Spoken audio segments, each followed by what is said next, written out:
bonsoir. Alors, Bonsoir. Nico. Nico, c'est ça. Nico, tu es... Non, toi tu es danseur, Nicolas. Je suis Nicolas, danseur de la compagnie Junior.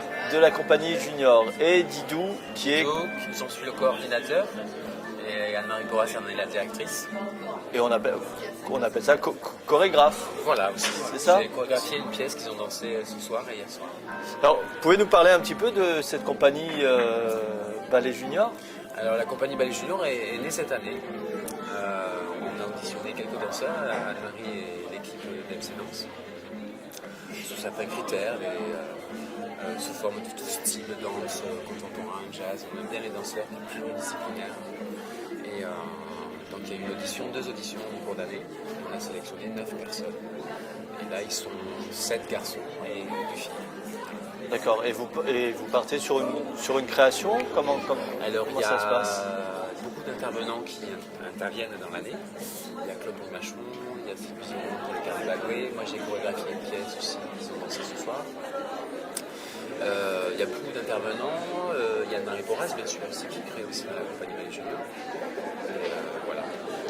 D'accord. Et j'allais te poser une question un En peu... tant que danseur, Mais, Nico, comment on vient danseur comment c'est né, voilà, tout ça?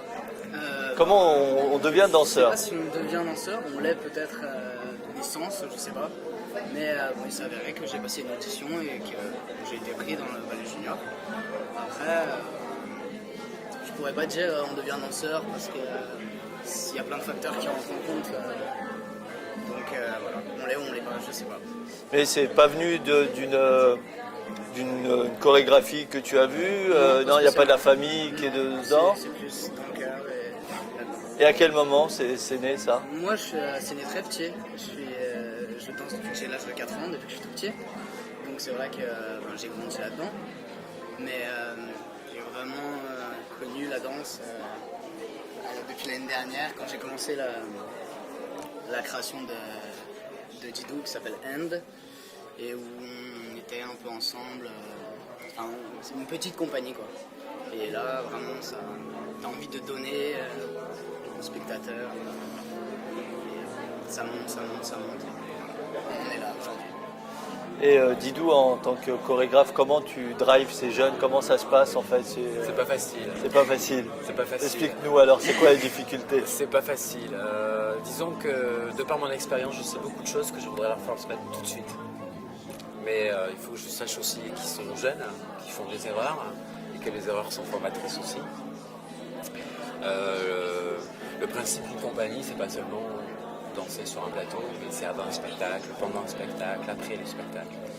Donc ça, c'est difficile à entendre quand on est jeune danseur. Donc moi, je voudrais leur inculquer comment se comporter au sein d'une structure, quand on nous accueille, comment se comporter. Mais toujours est-il qu'ils me donnent beaucoup de satisfaction sur un plateau, il n'y a pas de souci, quoi. C'est en ça que je dis que c'est très difficile. D'accord. Voilà. Donc j'ai un peu le rôle de papa, quelque part, mais je ne suis pas leur papa non plus. Mais on vit quand même de très beaux moments, il ne faut pas l'oublier. Et quelle qualité on doit demander à un jeune chorégraphe? Pas un jeune danseur, excuse-moi. Un esprit d'ouverture, mais méga ouvert. Je ne sais pas si c'est français ce que je dis, mais très ouvert. Être disponible, très malléable. Faire confiance aux gens qui les entourent, qui les guident.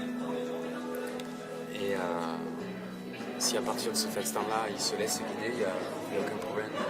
On les met sur un chemin. Et après, ça leur appartient. Ok. Et là, vous avez dansé tout à l'heure, hier aussi, je vous ai, Ouais. hier. Et il y avait un thème particulier. Comment ça se passe? J'ai envie d'en savoir un peu plus sur. Alors, je peux parler de la première pièce d'Anne-Marie Porras qui s'appelle Rencontre improbable. Anne-Marie a travaillé avec tous les danseurs sous des solistes, c'est-à-dire qu'elle leur a demandé de faire un solo chacun et qu'elle a mis en scène. Après, avec des personnages qui se sont dessinés de par leur structure, leur matière de danse, tout ça. Et il est né un tableau un peu improbable, d'où le titre. Des personnages qui se rencontrent, qui ne se rencontrent pas, qui n'auraient jamais dû se rencontrer aussi. Donc ça, c'est la première pièce. Et la deuxième pièce, donc celle que j'ai faite, qui s'appelle End. Et on va dire, c'est la deuxième partie, on va dire, c'est la deuxième structure que je travaille. Je l'ai travaillé l'année dernière avec des garçons. Et bon, la directrice Anne-Marie Porras a flashé sur cette pièce-là. Et elle m'a demandé de la garder pour l'accompagner Belle Junior. Donc nous avons rejoint 2 filles et j'ai dû réadapter la pièce par rapport avec l'arrivée des filles. Donc au départ elle s'appelait Pièce pour garçons tout simplement. Ouais. Et là cette année elle s'appelle End. End pourquoi avec un jeu de mots, j'adore le jeu de mots, End et andrologie aussi. Androgyne, pardon, pas andrologie. Je fais toujours androgyne. Ça n'a pas du tout pareil. Voilà, androgyne. C'est, ce qui m'intéresse, c'est de voir la sensualité que peut dégager un homme et une masculinité chez la femme. C'est ce qui m'intéresse. Et c'est ce qui crée ce côté un petit peu ambigu qui se crée dans la pièce, ce climat très émotif. Il y a de l'émotion quand même. Donc voilà, c'est ce qui en ressort. D'accord. Une autre question, de faire une représentation sur un quartier populaire comme ça, sur la Paillade, ça vous évoque quoi? Parce que le contemporain, c'est pas spécialement quelque chose de très courant ici sur le quartier. Ouais, non, Quoique il y a la compagnie c'est vachement intéressant parce qu'on sent que la salle a vécu des choses,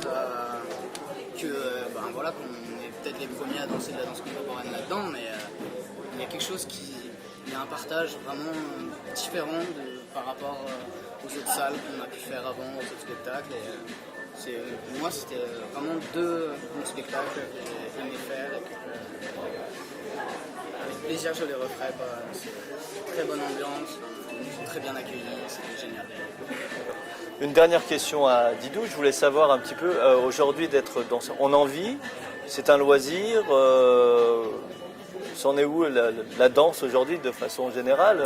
Comme l'a dit Nico tout à l'heure, c'est là. Si c'est là depuis toujours, on fait en sorte pour gravir les échelons et c'est dur, c'est très dur. Très dur. Parce qu'il y a beaucoup de demandes, il y a beaucoup de personnes qui veulent être danseurs ou danseuses.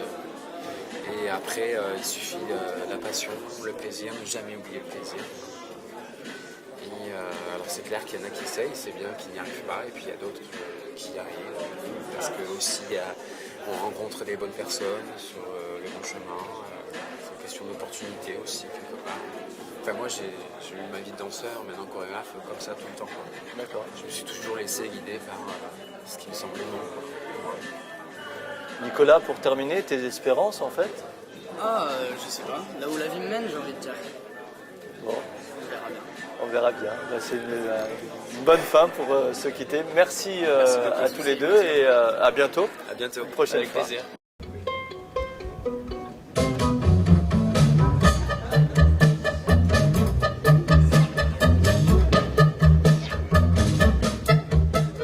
Féti, alors ce soir, tu es sur les 10 ans de TSV. Oui. Et pourquoi tu es venu ce soir ici Parce qu'on m'est invité tout simplement. On m'a dit tu viens jouer pour les 10 ans de... Comment ça s'appelle déjà? TSV. TSV, voilà. Et donc je me suis dit tiens pourquoi pas ne pas venir. En plus ce qui est sympa c'est que ça se passe à la Mosson. Donc ça se passe chez nous quoi, dans notre quartier bien aimé que l'on aime. Et donc ça nous permet aussi de rencontrer plein de copains, ça nous permet aussi d'échanger, de partager. Voilà pourquoi je suis là, c'est très simple. D'accord, dis-moi Féti, pour ceux qui ne te connaissent pas, il y en a pas mal qui te connaissent, mais pour ceux qui ne te connaissent pas, comment tu es venu à faire de la musique et à faire c'est une longue histoire là. Rapidement. Comment je suis venu à faire de la musique? Bon, je suis issu d'une famille qui aime beaucoup la musique. Bon, chez moi, mon père aimait la musique. J'ai des frères et sœurs qui font de la sculpture, d'autres qui font de la peinture. Et la musique, c'est vrai que j'ai démarré par la musique arabe-andalouse quand j'étais tout jeune. Et voilà, j'ai démarré par la percussion. Je sais plus, je devais avoir 8 ans, 9 ans. J'ai démarré par la musique orientale, après musique arabo-andalouse. Après, des années après, je suis venu ici en France. Je me suis retrouvé à faire de la musique du Moyen-Âge, musique baroque. Après, j'ai rencontré des musiciens de jazz, des musiciens de blues, voilà. Pour résumer, en fait. Pour résumer. C'est long, hein, vu mon âge. Mais tu interviens t'as plusieurs groupes, c'est ça? Ouais, non j'ai plusieurs ensembles. J'ai un ensemble. On appelle des ensembles. Des ensembles, oui. Des ensembles. En fait, je joue beaucoup avec des amis surtout. Parce que avant la musique, il y a la relation humaine. Et grâce à cette relation humaine, on arrive à faire des choses intéressantes et sympas. Donc oui, j'ai un groupe qui fait de la polyphonie, un autre groupe qui fait musique un peu jazz-orient, j'ai un groupe qui fait de la musique festive, j'ai un petit ensemble aussi qui fait de la musique du Moyen-Âge. Voilà. Et dans quel ensemble tu te sens le mieux? Ben, j'aime tous ces ensembles-là. C'est pas par hasard si je me retrouve être polyvalent. Voilà, chaque musique a son cachet, a son charme. Je sais pas, où j'éprouve des choses, intéressantes, profondes. Et ça parle de quoi, tes musiques fétiches? Comment ça naît, comment naît une musique? Bon, la musique, c'est quoi elle parle? La musique, tu sais, elle parle. La musique Mais la tienne, hein? est un langage universel.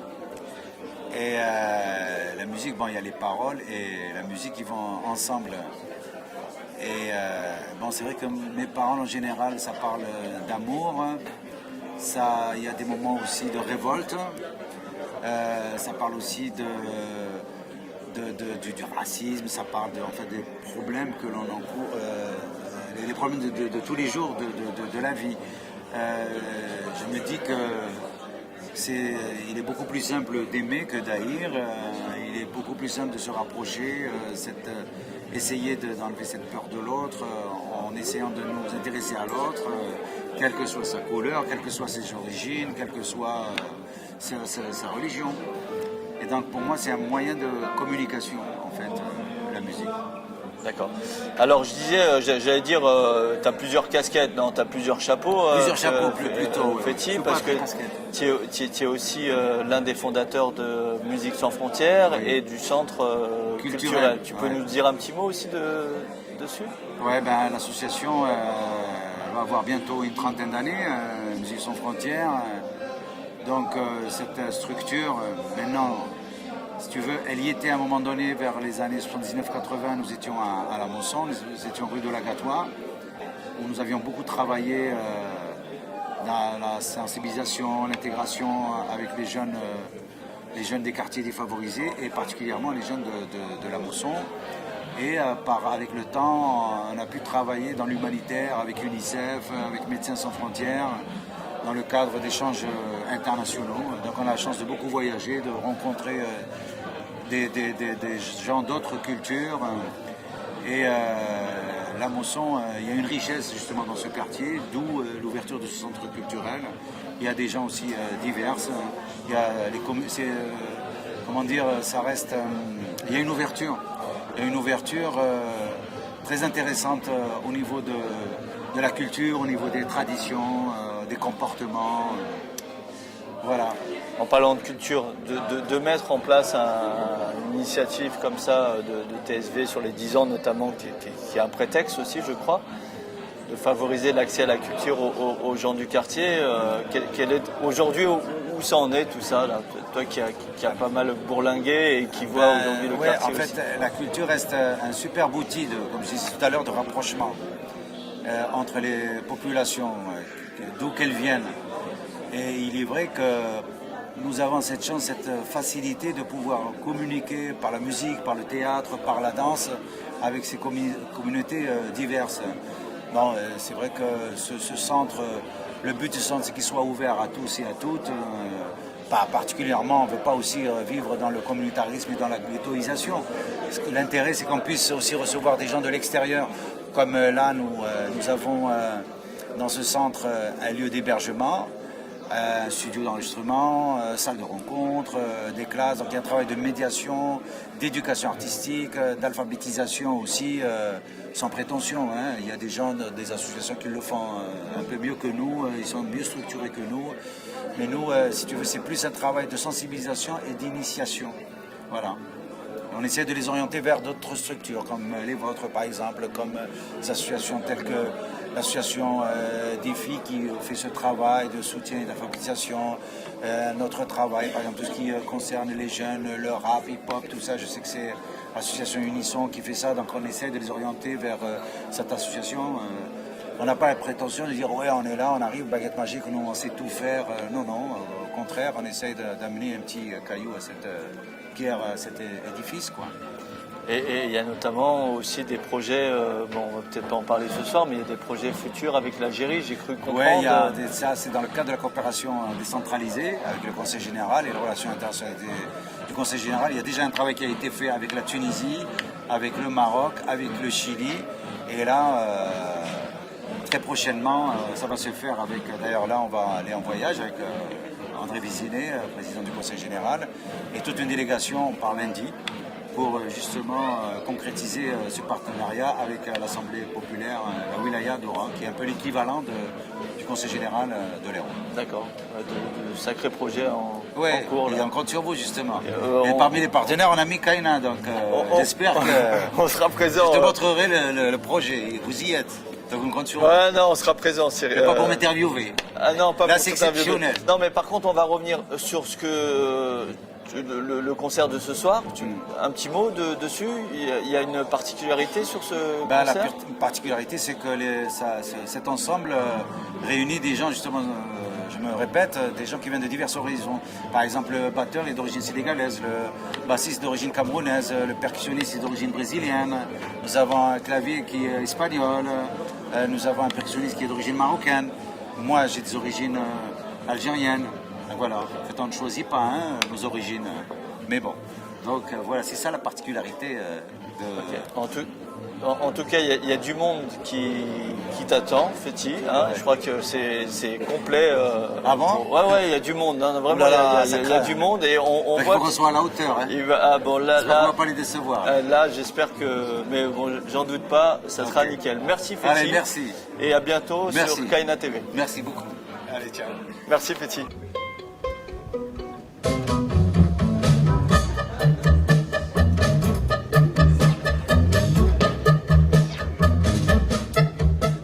Voilà, alors ce soir sur Kaina TV, on accueille Cyril Klein, qui est responsable de TSV. Tu peux nous en parler de TSV ? TSV, ouais. C'est une formation. En fait, TSV, ça veut dire technicien du spectacle vivant. Et donc ce soir, voilà, nous fêtons les 10 ans de cette formation. Alors comment c'est né ? C'est né de la volonté en 97, on a voulu monter une formation pour arriver à pallier un peu le manque de formation initiale qui existait dans le domaine du spectacle vivant. Donc on a contacté pas mal de responsables techniques et on a élaboré ensemble un programme qui permette de faire entrer sur le marché du travail des gens qui aient un minimum de formation pour devenir des techniciens du spectacle vivant. D'accord. Et quand tu dis nous, tu es un des fondateurs, Cyril ? Oui.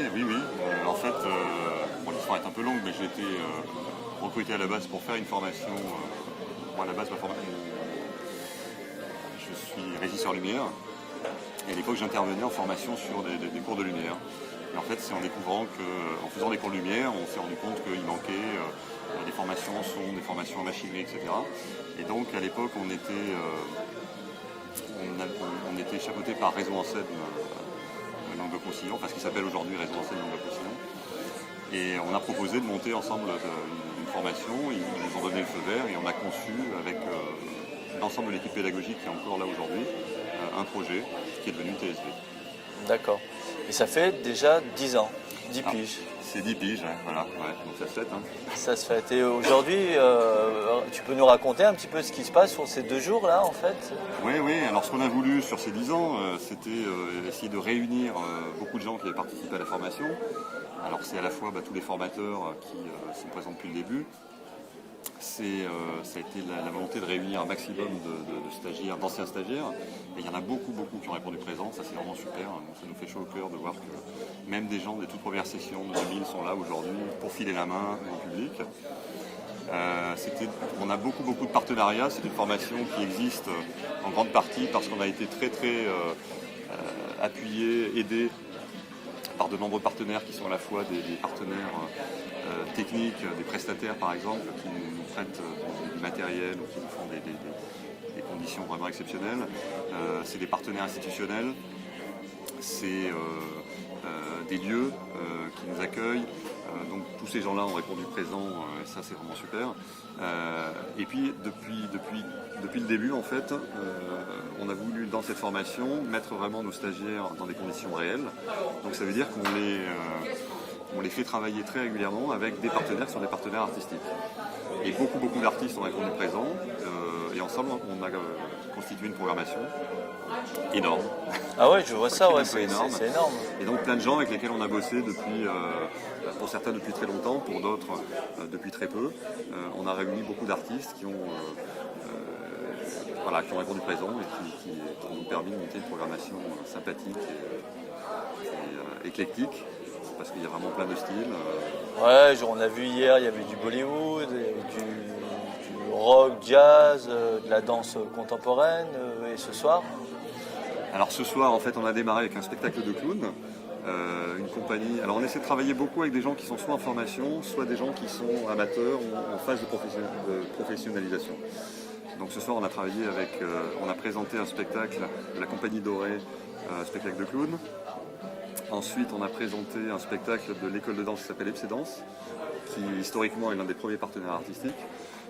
Actuellement, on a sur scène Eve and the Travelers, qui est en fait un jeune groupe qui a été sélectionné dans le cadre du labo artistique, avec lequel maintenant nous allons devenir partenaires. Nous allons présenter ensuite Krabbies and Colfer, qui sont aussi un groupe de hip-hop qui fait partie aussi du labo artistique. On a deux anciens stagiaires qui ont monté un duo beatbox reggae qui s'appelle Mike Lee and Sija. Donc en plus, pour nous, c'est particulièrement sympa parce que c'est deux personnes qui ont fait la formation en tant que techniciens. On aura après des gens dont on est très très proches, un groupe qui vient d'Oran, ce sont des gens avec lesquels on a travaillé dans un autre contexte que celui de la formation, qui s'appelle El Meya, qui est un groupe de musique traditionnelle andalouse qui en ce moment est en France et qui a accepté de venir jouer pour nous. Et on termine avec Feti Tabet et son grand groupe qui est aussi un partenaire important pour nous. Non, mais je trouve que c'est vraiment énorme, tu as employé le mot énorme, mais vous êtes combien à organiser tout ça, quoi? Parce que TSV, c'est une équipe, hein, on connaît Thierry. TSV, c'est une équipe, oui, bien sûr. Ouais. C'est combien de formateurs à TSV? On peut avoir des chiffres comme ça ou... Alors, en tout, sur l'année, c'est à peu près une quinzaine de formateurs qui interviennent. Et on va dire qu'il y a un noyau dur d'à peu près 5 personnes qui sont présentes depuis le début, ou quasiment. Donc avec une personne qu'on appelle des référents du coup, en lumière, en son, en machinerie, en plateau décoration, etc. Donc ces gens-là sont présents. Là on a une petite équipe, on est en équipe de 5 en permanence on va dire sur cet événement-là. Après on a l'équipe des stagiaires, donc les stagiaires c'est 16 personnes. Et puis après on a beaucoup de gens qui sont donc des anciens stagiaires ou des gens qui ont participé aussi à d'autres cycles de formation, puisque au-delà de cette formation TSV, on a depuis 2 ans en fait, des petits modules assez courts qui sont eux plutôt dans la formation continue. Et donc des gens qui ont participé à ces modules ont souhaité aussi venir participer à ces 10 ans. Donc ça représente, on va dire, donc, nos 16 stagiaires. On a à peu près une quinzaine de bénévoles qui sont venus nous filer la main. On a donc l'équipe d'encadrant de 5 à 6 personnes. Voilà, pour vous donner un ordre d'idée, on sait que ce soir, par exemple, on doit faire manger 120 personnes qui participent à l'opération. D'accord. Voilà. C'était le cas hier aussi, donc c'est un tout petit peu de boulot quand même. Important. Et j'ai vu sur ces 2 jours, quand même, il y a des jeunes là, qui ont tenu ou qui tiennent actuellement un stand où ils font du thé. Voilà, c'est aussi ce brassage de population, moi, que je trouve ça... Oui, alors ça c'est une expérience nouvelle pour nous. C'est que en fait, depuis 2007, on nous a proposé de nous installer en fait dans ce quartier qu'on connaissait peu en fait, donc le quartier de la Mosson, puisque donc on a été hébergé dans des locaux qui pour nous étaient vraiment aussi une étape importante, c'est-à-dire que d'un coup on a pu bénéficier de locaux vraiment super qui nous ont permis de faire évoluer la formation pas mal. Donc à Louis Feuillade. À la salle Louis Feuillade, oui. Donc on est hébergé par le Théâtre Jean Villard en fait, qui a la gestion en fait, de cet espace. Et on a découvert le quartier et on a eu envie vraiment d'essayer de monter des actions sur le territoire. Donc on s'est rencontrés d'ailleurs avec Aïda et ça a été pour nous une expérience vachement enrichissante parce qu'on a monté des opérations ensemble et j'espère qu'on en montrera d'autres. C'est sûr ça. Et on essaie de travailler le plus possible avec les associations du quartier, ce qui n'est pas évident parce qu'on n'a absolument pas nous, de compétences dans le social, mais on arrive bien à... notre objectif à nous, c'est de faire de la formation professionnelle et on peut très très bien avoir des projets communs avec des gens qui travaillent dans le social ou avec des gens d'ailleurs qui n'ont pas forcément des idées sociales mais qui ont une activité réelle dans le quartier. Et on découvre plein de gens. On a ce soir par exemple la Solidarité d'Om-Tom qui a deux... on travaille avec eux sur deux niveaux différents, c'est-à-dire que là ils vendent pour le public en fait de la nourriture et nous depuis l'année dernière en fait on leur demande de fournir tous les repas en fait qui nous permettent de nourrir l'équipe technique, donc l'équipe des stagiaires et l'équipe artistique. Et donc on est ravis de rencontrer un peu des gens sur place. La maison pour tous, c'est quelque chose de nouveau. La maison pour tous, mais vous l'avez transformée, la maison pour tous. Nous, on n'avait pas l'habitude de l'avoir. On n'avait pas l'habitude de l'avoir comme ça. Pour nous, c'est un espace. Ils m'ont dit en off qu'ils espéraient garder toute la décoration. On aimerait bien. On aimerait bien parce que le démontage qui nous attend est un peu moins plaisant que ce qui se passe en ce moment, mais bon, il va falloir y passer, ça fait partie du boulot aussi. Oui, la Maison pour tous, pour nous, ça a été aussi une rencontre super. C'est une équipe qui a été vraiment accueillante et qui a tout de suite vraiment bien marché son projet. Et puis, de fil en aiguille, d'ailleurs, c'est pour ça qu'on est rentré dans l'histoire du labo artistique, donc, qui est une initiative en fait dont ils sont originaires, notamment, donc, ce qui nous a permis d'accueillir 3 groupes qu'on ne connaissait pas, en fait, avec lesquels donc, on commence un travail. Il y a ces petits jeunes là qui viennent vendre du café, bon, pour nous c'est super. Et puis il se passe aussi un truc assez intéressant, c'est que du coup c'est l'ouverture un peu qu'on recherche un peu depuis le début sur le quartier et le fait de pouvoir enfin ouvrir un peu l'une de nos activités aux gens du quartier. Et je trouve que c'est pas mal, et ça marche plutôt pas mal. En tout cas ça marche parce qu'il y a beaucoup de monde qui viennent là, sur la Maison pour tous, notamment sur les spectacles.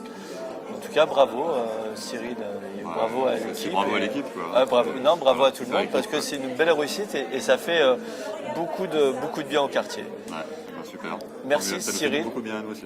Merci Cyril pour ce petit moment. À bientôt. À bientôt.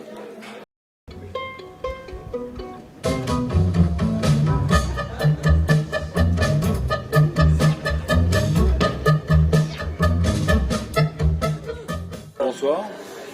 Bonsoir à qui? Bonsoir. Tu peux te présenter quand même aux personnes de Kaina TV? Bien sûr, je me présente aux personnes de Kaina TV. Je m'appelle Doré Dominique. Voilà. Et je travaille avec TSV depuis 3 ans maintenant. C'est la 3e fois. Ouais. Et tu fais quoi, Dominique? J'interviens pour le décor, la scéno et le plateau. Voilà. Et donc j'interviens surtout pour les spécialisations de décor. D'accord, entendu. Et toi? Moi je m'appelle Thierry Lenin et je travaille pour l'association TSV. Pas l'association, mais l'association. Pour la formation TSV depuis je crois que ça fait la 7e session que je fais. Et j'interviens comme en lumière. Alors, intervenir en lumière, ça veut dire en fait vous formez c'est ça, hein, voilà, TSV, ouais. c'est Donc, que vous formez. TSV, c'est un projet que notre ami Cyril a monté il y a 10 ans sur donc, la problématique de formation de jeunes qui allaient rentrer dans les métiers techniques du spectacle. Et projet qui est parti au départ, enfin, c'était un petit projet en fait, qui est devenu quand même plus important. Et donc ces jeunes en charge pendant 10 mois. C'est combien de jeunes, Thierry? 15, 16, entre 15 et 16 suivant les années. Chaque année? Chaque année. Donc depuis 10 ans, il y a en gros 150 qui sont passés entre nos mains, on peut dire. Entre leurs mains, oui. Entre leurs mains, parce que je ne suis pas là au début non plus, mais en tout cas entre les mains de Cyril. Et voilà, on retrouve ces jeunes plusieurs années plus tard dans les structures qui nous accueillent parce qu'aussi on est quand même on n'est pas que des formateurs, on est quand même avant tout des techniciens en activité aussi et donc on travaille sur des festivals, des événements, avec des compagnies et il arrive que on trouve des anciens stagiaires à nous qui nous accueillent dans leur structure, qui nous aident c'est à rigolo monter ça. d'autres spectacles. Voilà. Et c'est la roue qui tourne quoi. Et ils viennent d'où, Dominique, ces stagiaires du national, du local on va dire du régional au moins, et même quasiment du national. Mais c'est vrai que les 3/4 viennent du coin. Après, il y a le comité de sélection à l'intérieur de TSV qui sélectionne en fait peu. Il y a peu d'élus en fait, parce qu'il y a beaucoup de gens qui ont envie de faire cette formation. Pour donner une idée, on a 90 dossiers, on a étudié là récemment 90 dossiers pour les 16 places qui seront données D'accord. en janvier prochain. Ah ouais, ah, ça fait... Donc, effectivement, ils viennent beaucoup de la région et il y en a de plus en plus qui viennent d'autres régions. Et il y a un profil particulier, comment... Sous quels critères par exemple? Numéro 1, c'est l'échec scolaire. non, c'est pas ça, mais c'est des gens qui au bout d'un moment, je sais pas, je sais pas comment tu arrives dans le spectacle, mais c'est pas un choix que tu fais, enfin technicien de spectacle, il n'y a pas de... Toi Dominique, comment tu es venu toi, par exemple? Mais, il y a quelques... Petit à petit, c'est-à-dire qu'avant nous on n'avait pas trop de boîtes de formation, donc tu commençais à travailler un petit peu, bon, généralement avec un peu de compétences dans ton domaine. Moi je sais que je faisais de la peinture, je travaillais dans le décor, mais pour les forains, les bars, les restos.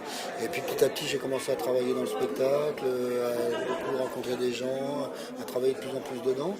Et je sais que quand moi j'ai commencé le spectacle, c'est un truc particulier, il y avait peu de formation. Et c'est vrai qu'aujourd'hui, là, maintenant, qu'il y ait des formations qui aident, tu vois, c'est parfait, quoi. Ouais, il y a des formations, mais il y a du travail, Thierry. Il y a du travail, mais bon, pas plus, pas moins qu'ailleurs. On est dans un moment où le travail est difficile à trouver. C'est difficile à trouver aussi dans notre milieu, d'autant que la crise frappe tout le monde. Et nous, ici, sur la région, les activités artistiques locales sont financées par l'argent public. L'argent public, il faut le partager avec ceux qui en ont plus besoin. Et donc, voilà, il y a moins d'argent qui circule dans le spectacle, et donc moins d'activités. En ce moment, c'est vrai que c'est difficile. Et que tous ne trouvent pas du travail. C'est sûr, on ne va pas leur mentir. Et on demande des qualités particulières à un stagiaire? Ouais, Lesquelles? l'obéissance. La ponctualité, la servilité. Non, Comme partout, je veux dire, l'histoire c'est l'envie, la motivation, quoi, si tu as envie. Mais généralement, les gens qui font ça, déjà, je vous ai tiré tout à l'heure, ils ont été sélectionnés, donc c'est des gens qui ont envie déjà. Donc la principale qualité... les critères sont très larges en fait. Il faut être manuel, il faut être ponctuel, il faut être inventif, il faut travailler, parce que c'est quand même... malgré ce qui se dit, les intermittents du spectacle ne sont pas tous des feignants, et que les journaux qu'on s'aligne, il n'y en a pas beaucoup en fin de compte qui peuvent nous donner des leçons là-dessus. C'est pas des qualités particulières, c'est un ensemble de qualités. En fait, c'est des personnalités. On a besoin dans ce métier-là d'avoir une personnalité qui soit adaptée aux demandes, aux besoins, aux contraintes et aux dangers de cette profession, quoi, parce que c'est aussi une profession qui comporte certains risques aussi. Mais en fait, je serais tenté de dire, il y a même des professions, il n'y a pas une profession. C'est-à-dire que là, les compétences sont différentes entre quelqu'un qui fait du truc général. Et je veux dire, il y a des profils différents. Quoi. Des gens qui vont faire du son, c'est pas la même compétence ou la même sensibilité que quelqu'un qui va faire du plateau. Et donc, du coup, ce sont plutôt des métiers, c'est pas une profession. Et ce qui est intéressant à TSV, c'est qu'il y a un tronc commun pour tout le monde, et qu'à la fin il y a des spécialisations, c'est-à-dire que les gens vont plus s'orienter vers le son, d'autres sur la lumière, d'autres sur le plateau, d'autres sur le décor. Il y en a quasiment, enfin moi ça fait plusieurs fois, il y en a, moi je pense qu'ils sont déjà artistes, quoi. Ils vont plus partir, plasticiens, ils vont partir là-dedans. Donc vous avez eu sur scène des techniciens qui... Donc il y a des gens qui passent par là et après pour faire aussi autre chose.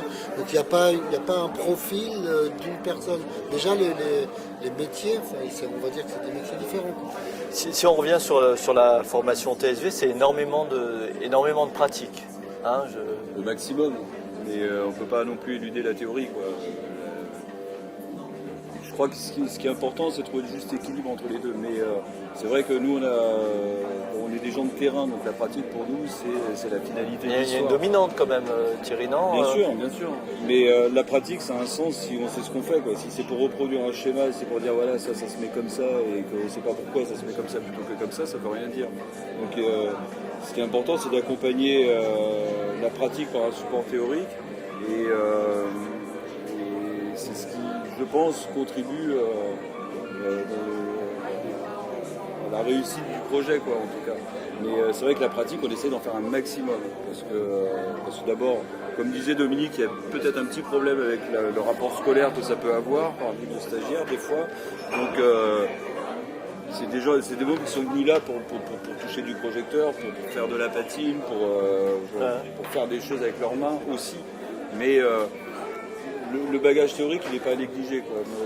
En plus, au niveau de la lumière, on ne peut pas faire de lumière sans comprendre ce que c'est que la lumière, donc on est obligé de passer par là. Et puis il y a la technologie, comment marche un système, l'électricité, etc. Il faut bien passer par là, quoi.